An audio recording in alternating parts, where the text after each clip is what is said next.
at this collection. All right. You guys ready? Let's just do questions. You guys know our ambassador? Hello, everyone. We brought him with us. He just started. Now he's staying behind. You're in charge. Thank you. He's going to do an awesome job. Appreciate it, sir. All right. Let's do it. I don't have a statement. Let's just do it. Mr. Secretary, thank you for taking questions. Diplomacy depends on predictability, reliability, trust. Markets are crashing around the world for the second day in a row. The consensus is that the president's tariffs were much higher than expected and based on economic formulas that people do not understand. What is your reaction and what is the impact on Europeans? You want them to spend more on defense, yes, which they're agreeing to finally. But how can they do that when their economies are crashing and they are now No, their economies are not crashing. The markets are reacting. No, their economies are not crashing. Their markets are reacting to a dramatic change in the global order in terms of trade. And so what happens is pretty straightforward. If you're a company and you make a bunch of your products in China, and all of a sudden shareholders or people that play the stock market realize that it's going to cost a lot more to produce in China, your stock is going to go down. But ultimately, the markets, as long as they know what the rules are going to be moving forward, and as long as that's set and you can sustain where you're going to be, the markets will adjust. Businesses around the world, including in trade and global trade, they just need to know what the rules are. Once they know what the rules are, they will adjust to those rules. So I don't think it's fair to say economies are crashing. Markets are crashing because markets are based on the stock value of companies who today are embedded in modes of production that are bad for the United States. We have to be a country that thinks we're the largest consumer market in the world, and yet the only thing we export is services. And we need to stop that. We need to get back to a time where we're a country that can make things, and to do that we have to reset the global order of trade. And the other part of my question. Well, the worst thing is to leave it the way it is forever. I mean, this just can't continue. We can't continue to be a country that doesn't make things. We have to be able to make things to provide jobs for Americans.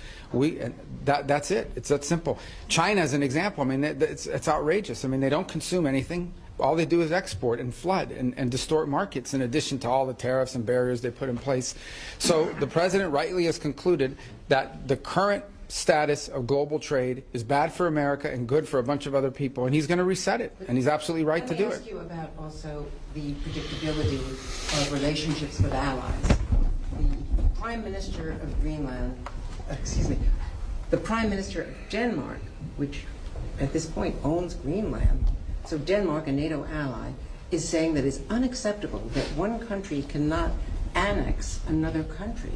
Well, no one's annexed anything. It's going to be up to Greenlanders. The Vice President made that clear. He's going to respect the self-determination of Greenlanders. So at some point, the Greenlanders have made clear that they want to be independent of Denmark. So that's Denmark should focus on the fact that the Greenlanders don't want to be a part of Denmark. That's what they should focus on. We didn't give them that idea. They've been talking about that for a long time. Whenever they make that decision, they'll make that decision. And then what we're not going to do is let China come in now and say, offer them a bunch of money and become, dependent on China. The president said he would not rule out using military force against Denmark, a NATO ally. No, he said he would not rule out. No. He said he would not rule out. He said, I'm not going to rule out anything if Greenland is encroached upon by a foreign power like a China or Russia or anybody else. But it doesn't matter, because Greenlanders are going to make a decision. They're the ones that want to get away from Denmark. They're the ones that want to be independent. And not us. We didn't come up with that idea. They did. And if they make that decision, then the United States would stand ready, potentially, to step in and say, okay, we can create a partnership with you. We're not at that stage. But that's what the Vice President made clear last week in his visit there. His statement was very abundantly clear, that we will respect the self-determination of the people of Greenland. People of Greenland, and they're the ones that want to leave Denmark. That wasn't our idea. All right, well, second question here, Missy from Washington Post. Mr. Secretary, I'd like to ask you about the Russia-Ukraine negotiations. Can you give us tell us about the American assessment of the conditions that Russia put forward regarding the Black Sea ceasefire talks, and also the British and French foreign ministers said this morning that Putin was dragging his feet. Do you agree with that? Maybe he might be. We don't know yet. We're going to find out fairly soon. I mean, look, here's what the president wanted to do. He wants to end this war, and he wanted to test it very early in his administration. Is it possible to end this war on terms that are acceptable, obviously, to both sides? Because you can't end a war unless both sides agree. And that's what we're in the process of finding out.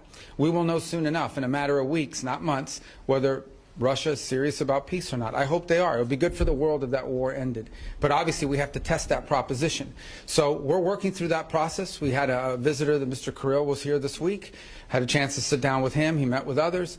He'll take some messages back, and the message is the United States needs to know whether you're serious or not about peace. Ultimately, Putin will have to make that decision. The Russian Federation will have to make that decision. I think the Ukrainians have shown a willingness to enter, for example, into a complete ceasefire to create space for negotiation. At some point here, fairly soon, not 6 months from now, you know, the Russians and Putin will have to make a decision about whether they're serious or peace or not, and I hope they are serious. So it would be good for the world if that And war. what is your assessment of the Russian conditions that were put forward? And also, Dmitriev said, following his talks with Mr. Witkoff yesterday, that the U.S. and Russia might resume direct flights as maybe a confidence-building measure. Do you support that? So that I haven't heard anything about direct flights. I can tell you, but I don't know who's going to fly in it because all these people are sanctioned. But I would just tell you that the thing I would point to you is this. We're going to wait and see. The Russians know our position in terms of wanting to end the war, and we will know from their answers very soon whether they are serious about proceeding with real peace or whether it's a delay tactic. It's a delay tactic. The president's not interested in that. If this is dragging things out, President Trump's not going to fall into the trap of endless negotiations about negotiations. We will know soon enough whether or not Russia's serious about peace. If they are, that'll be great, then we can move towards peace. If they're not, then we'll have to reevaluate where we stand and what we do moving forward about it. But we'll be in no different a position than we are today, or we were when he took office. He wanted to know early in his administration, is peace possible? We're testing to see if the Russians are interested in peace. Their actions, not their words, their actions will determine whether they're serious or not. And we intend to find that out sooner rather than later. And what about their conditions?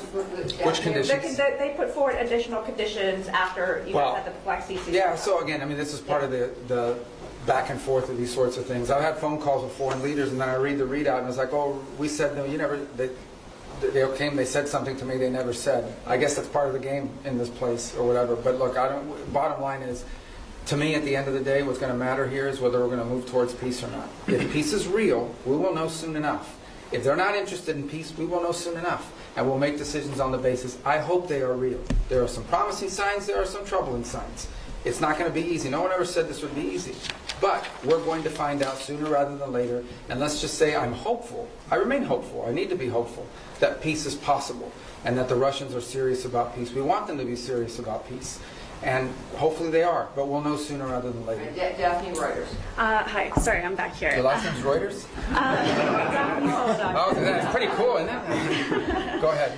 On the 5% defense spending target, have you received pushback to this idea while you've been here this week? And you mentioned yesterday up to 5% was your language. What do you mean by up to 5%? Well, I said up to a path, getting up to 5% at some point. I'm not saying overnight, but to get to that point. We think that's what NATO allies need to be spending for NATO to face the threats that it itself has identified and articulated. Here's the good news. The good news is everyone generally, with a couple exceptions, are spending more on defense today than they were 3, 4, 5 years ago. That's positive. That trend needs to continue. So the trend lines are good, but they need to continue. But this is not about spending. Okay, this is not about money necessarily. This is about capability. In order for NATO to be stronger, it needs partners that are stronger. Okay, the United States commits a lot to NATO and continues to. We are as involved in NATO today as we have ever been. And we intend to continue to be. But it has to be a real alliance. And that means that our alliance partners have to increase their own capabilities. So hopefully two things have led to that. The first is the war in Ukraine, I think, has woken up a lot of people on the continent about real threats and real war. And the other is, I think, the pressure and the statements of President Trump that have been pretty consistent about increasing their spending. So this whole trajectory of more defense spending began, I believe, back in 2017, 2018, under President Trump's first term. We want that trend to continue. And we're hoping when the leaders meet in The Hague that there'll be further and firmer commitments in that direction. I think it's beneficial to the alliance. The stronger our partners in NATO are, the more capable our partners in NATO are, the stronger NATO is. And everybody should be in favor of that. And sorry, just to follow up, so will you try and get the official target as 5% rather than 2%? And will the U.S. commit to 5%? Sure, we're heading there now. We're going to have to spend more on national security because we have a global footprint. And that's the point that I think has been made and missed in a lot of places. Okay, the United States has Indo-Pacific alliance obligations as well that we've made. We are currently involved in opening up the Red Sea so that global shipping for everyone, including our European partners, can become possible again. We're engaged in counter-drug and counter-gang interdictions in the Western Hemisphere. There's obviously all sorts of issues going on in different parts of the world, including we're concerned about a resurgence of terrorist cells, whether it's in Africa or in the Middle East. So the U.S. has these global obligations, and we have China that's undergoing the largest, most expansive peacetime military expansion in history. So we need to confront all of these things, and we're engaged in all of those things. So we're going to have to increase defense spending in our country. I think our commitment to NATO isn't just 3% spending of GDP. It's sustained over an extraordinary period of time, and that continues. So, look, I think our partners know they need to do more. They've all indicated they want to do more. They've begun to do more, and that trend needs to continue. Mr. Secretary, you mentioned that you met with Kirill Dmitriev as well.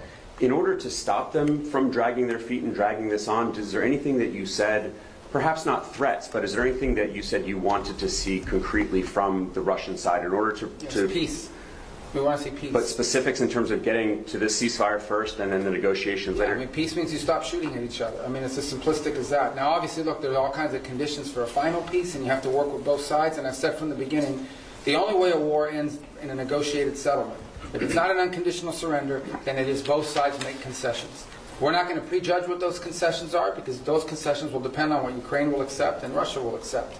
But we have to make concrete steps towards peace. What we're not interested in, and I'm not accusing them of this, I'm just telling you what we're not interested in is negotiations about negotiations. That we're not going to continue this forever. So none of it was threatening. I think it was more an explanation of, this is our timeline, and at some point it'll be clear whether you want peace or you don't want peace. And that time is coming. It's pretty short. At the same time, as you now have seen, members of Congress have begun to file bills to increase sanctions. So there is going to be growing pressure from Capitol Hill to impose sanctions that we're not going to be able to stop if in fact we're not making progress towards peace. All these factors have been explained in the nicest way possible. Hopefully he'll take that message back to Moscow, and it'll make clear that we need to begin to see real progress, or we'll have to conclude that they're not interested in peace. But let's hope they are, because I think it would be better for everyone. Are more talks planned? Well, we need to hear an answer to this. I mean, we're going to have talks as long as talks are about something. It can't be talks about talks. At the end, I think initially it was important to talk because we hadn't talked to them in a long time. But now we've reached the stage where we need to make progress. And if we're not making progress towards peace, then we have a set of factors that we have to take into account. But hopefully we are going to make progress towards peace. I remain optimistic that we can. It'll be hard. It'll be difficult, but I'm optimistic that we can. Mr. Secretary, the Myanmar earthquake, I mean, normally in these kind of events you would have up to 200 Americans with sniffer dogs, special equipment, experts in their field, saving lives on the ground. This has not happened because of the dismantling of US... Well, that and the fact that it's run by a military junta that doesn't like us. So it's hard for us to move around in that country. Related say these events are always non-political. They went into Syria, for example, in the Turkey-Syria earthquake. So they can accept... Well, we're not the government of the world. No, we'll provide humanitarian assistance, just like everybody else does. And we will do it the best we can. But we also have other needs we have to balance that against. We're not walking away from humanitarian assistance. But again, I go back to a lot of other rich countries in the world. They should all be pitching in. We're going to do our part. We already have people there. We'll have more people there. We'll help as much as we can. It's not the easiest place to work. Okay, they have a military junta that doesn't like us, doesn't necessarily allow us to operate in that country the way we wanted to. That would have impeded our response no matter what. That said, we are willing to continue to help in the humanitarian crisis. Other countries need to do so as well. China's a very rich country. India's a rich country. There are a lot of other countries in the world, and everyone should pitch in. I don't think it's fair to assume that the United States needs to continue to share the burden, 60-70% of humanitarian aid around the world.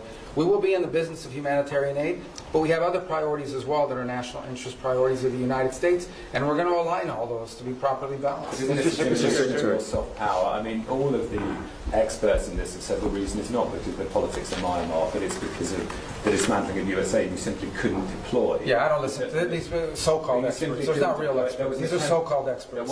These are people that are part of that NGO industrial complex. No, these are people that make millions and hundreds of millions of dollars in these NGOs all over the world that stand up and they get flooded with U.S. taxpayer money, and then we have to spend $100 million to get $10 million to people. We're not doing that anymore. Okay? We have stopped. We are no longer going to spend $100 million to get $10 million to recipients. We're not going to fund these global NGOs all over the world that are living off of this. We're not doing it. We are prepared to help and work with governments and appropriate NGOs on the ground that are delivering assistance. We will be there and we will be helpful. There are a lot of other rich countries. They should also pitch in and help. And some of them are and some of them are not. But we are going to do our part. We're going to continue to do our part. But it's going to be balanced with all of the other interests we have as a country. We are not a nation. We are the richest country in the world, but our resources are not unlimited.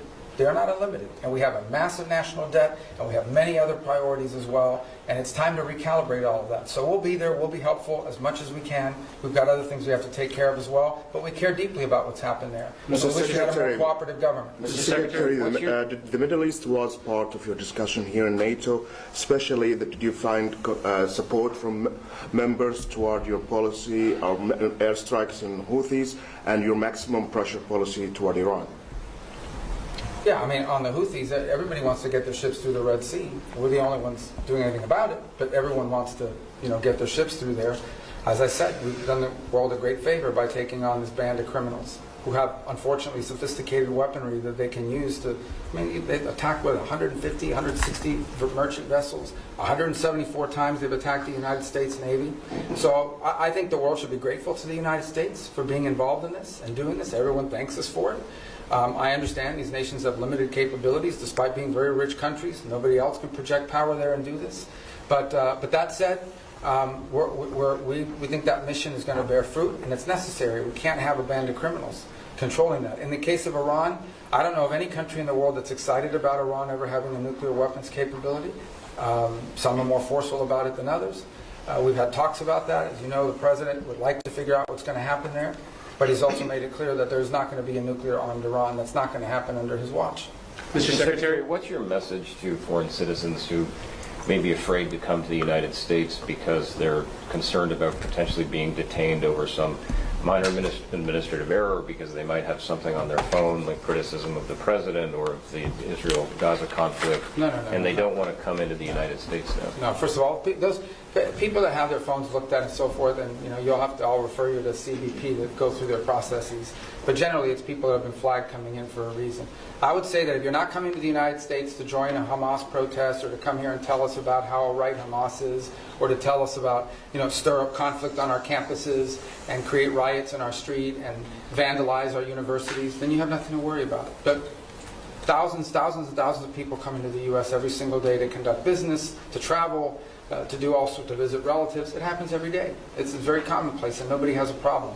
I mean, if you're coming here to create problems, you're probably going to have a problem, and I think that's a good thing. If you're coming here to create problems, not here in the United States, you're probably going to have a problem. Yeah, but we're not going to continue to be stupid enough to let people into our country who are coming here to tear things up. Not going to happen. Mr. Secretary, have the Russians done anything concrete to make you encouraged that they are truly interested in peace? And when you talk about timeline, I know you're not going to give a specific timeline, but are you talking weeks or are you talking months?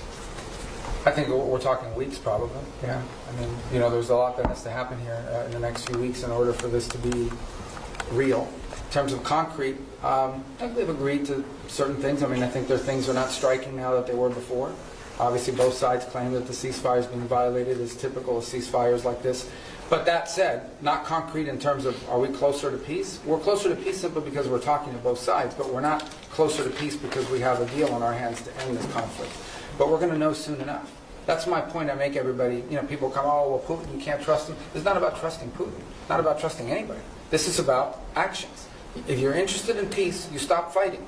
And you lay out the conditions by which you're willing to end a war. And they have to be reasonable conditions, right? Not crazy stuff. If you're interested in peace, that's what you do. If you're not interested in peace, then you sort of drag it out and you come up with excuses and you pull, and we know that, and we're not going to get pulled into that. But let's hope it doesn't come to that. Let's hope it, let's be optimistic that that's not the direction we're going. We're prepared if it is, but let's hope that we're not heading in the direction of this is just a delay tactic. All right, one more, and then we wrap up. Don't you guys want to go home, the ones that can't? Your allies here and also Ukraine, they believe that Russia is actually preparing to launch another campaign, a military campaign, as soon as the winter season ends. Do you have any reason to doubt that? That they're going to do what, I'm sorry? The Russians they are preparing to start another military campaign. Well, then we'll know they're not interested in peace. And at this very moment, they're targeting energy sites. Can I get a reaction to that? Targeting what? I'm so sorry. Energy sites in Ukraine. Well, again, I get it. Then that means they're violating the ceasefire. That's not a good sign, But I think I would tell you this: that ultimately, this is a war right now. Things are going to be blowing up in Ukraine and inside of Russia because there's still a war going on. That's what we're trying to end. Okay, if we have a true ceasefire, which is what we wanted, a complete ceasefire, nothing should be blowing up. But the Russians didn't agree to that. They wanted a partial. And then obviously when you get into these partials, it's one of the reasons why we didn't push for a partial. We'll take it because it's better than nothing. But one of the reasons why we didn't push for a partial, because there's always disputes about what are you hitting and what you're not hitting. But in the end, this is still a war. And we want it to stop. The fact that religious sites are being hit, or energy sites are being hit, or civilian sites are being hit, that's why war is a bad thing. And that's why the president wants to end it. As far as them conducting another campaign, well, then that'll be a very clear sign. Right? If all of a sudden we wake up tomorrow and the Russians are launching a massive offensive, then I think that's a pretty clear sign they're not interested in peace. That hasn't happened yet. Let's hope it doesn't happen. We want to know whether they want to do peace or not. And if they do, then there's a way there, and we're willing to help. If they're not, then it's good to know early, so we can adjust our policies accordingly. All right, everybody. All right. Thank you so much. Thank you, guys. Thank you. Ambassador, are you having fun yet? Very fast.